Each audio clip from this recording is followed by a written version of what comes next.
বিধানসভায় বিরোধী দলের মুখ্য সচেতক হয়েছি।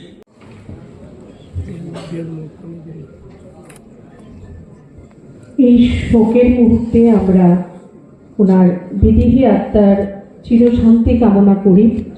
অধ্যক্ষ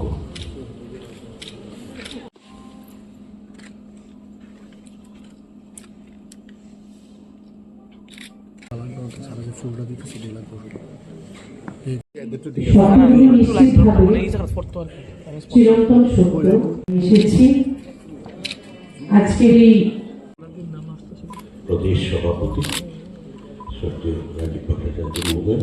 21-এ এমবিবি কলেজে আমি পড়াশোনা করতাম, তখন আমি সায়েন্স নিয়ে পড়তাম, ও আর্টস বা কমার্স এরকম কিছু একটা জায়গায় পড়তাম। প্রায় পরিচয় কথাবার্তা হতো। এর আগেও ধর্মনগরে যখনই আমি যেতাম বিভিন্ন কাজে, আমাদের ফ্যামিলিয়াল ওখানে বিজনেস আছে, তো যেতাম যখন, মানে ওর সাথে একটা সবসময় একটা বার্তালাপ ছিল। জানতাম ওখানে ওদের একটা দোকান আছে, হোটেল আছে, যেটা বলা হলো, তো মাঝে মাঝে ওর সাথে গিয়ে দেখাও হতো একবার, বাস এতটুকুই। কিন্তু 71-এ যখন আমি এমবিবি কলেজে পড়ি, তখন সেই হোস্টেল 1 নম্বর হোস্টেলে পড়াশোনা করতাম, এবং সেখানেও কিন্তু দাপুটে একজন ব্যক্তি ছিল সেখানে। এবং আমরা কি করি, সাধারণ মানুষ আমরা চাই, কারণ এই সমাজে প্রায় কিছু ব্যক্তি আছে যারা সাপোর্ট সিস্টেম হিসেবে কাজ করে, আর মানুষ, সাধারণ মানুষ, আমাদের মতো সাধারণ মানুষ এই সাপোর্ট সিস্টেমের জন্য কিন্তু খুঁজতে থাকে যে কার কাছে সাপোর্ট, কোন একটা বিপদ আপদ ইত্যাদি একটা ভালো জিনিস। সাপোর্ট সিস্টেমে একটা হচ্ছে যে ফিজিক্যাল সাপোর্ট, আরেকটা হচ্ছে জ্ঞানের সাপোর্ট, আবার অনেক সময় হচ্ছে মিশ্র সাপোর্ট। তো সব মিলিয়ে টিলিয়ে, আর তৎকালীন সময়ে 70-71 সনের যে অবস্থা ছিল, আমি জানি না এখানের অনেকের অভিজ্ঞতা, রতনদার তো আছেই, বলে উপায় নেই, রতনদাই ওনাকে নিয়ে এসছেন, বলছিলেন এই পলিটিক্সে।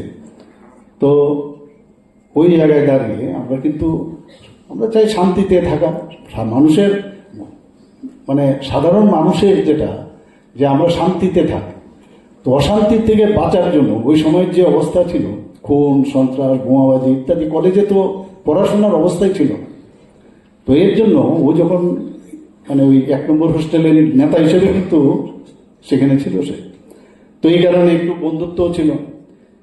তো সেই রকম পরবর্তী সময় আমরা সবাই জানি যে যখন আমাকে এই পার্টিতে আমি যোগদান দিলাম, আর একটু এন্টি কমিউনিস্ট তো বরাবরই ছিলাম।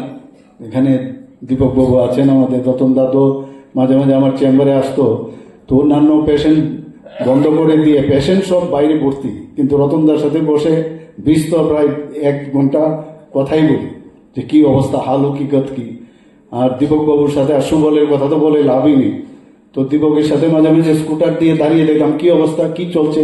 ওরাই তো আমাদের নেতা ছিল তখন। আমি জিজ্ঞেস করতাম কি অবস্থা, হাল হকিকত কি, কবে সিপিএমকে হঠাবো, এইসব। তো এইসব ইতিহাস, তো যেটা সুবলবাবু বলার চেষ্টা করেছেন যে সমাজের সাথে সবসময় থাকতাম, ডাইরেক্ট পলিটিক্স না করলেও প্রায় পলিটিক্সের সাথে সবসময় যোগাযোগ ছিল। অনেক হেল্প সাহায্য আমার তরফ থেকে যা যা দরকার সেটা করতাম, ওরা জানে, সবই জানে।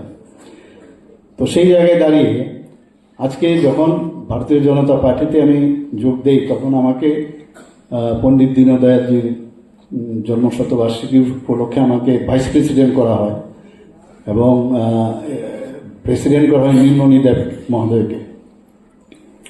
আমি গাড়িতে করে আমি যেতাম, আমার একটা আস্থা ছিল, ধর্মনগরে আমার দেওয়া হয়েছিল ডিউটি। আমি দেখতাম মানে ও তখন এমএলএ, অলরেডি এমএলএ ছিলাম, তো আমি পাশেই বসতাম। ও নিজেও পরিচয় দিত আমার বন্ধুবর। আর আগরতলা থেকে যখনই আমরা বাইরে যাই, ওই সব জায়গার জনপ্রতিনিধি হোক বা যে কোনো লিডারই হোক, একটা বিশেষ কিন্তু ধরে নেয়। যেমন আমরা দিল্লি থেকে কেউ আসে, আমরা ধরে নিই he or she is representative of the higher authority. Exactly same আমাদের আগরতলা থেকে যখন এই ধর্মনগরে আমরা যাই, তখন মনে হয় যে he is the ambassador of our party. তো সেইভাবে সম্মান দেওয়া, এবং সেখানে কি বিষয়ে আসলাম, পরবর্তী সময় বিষয় মানে এক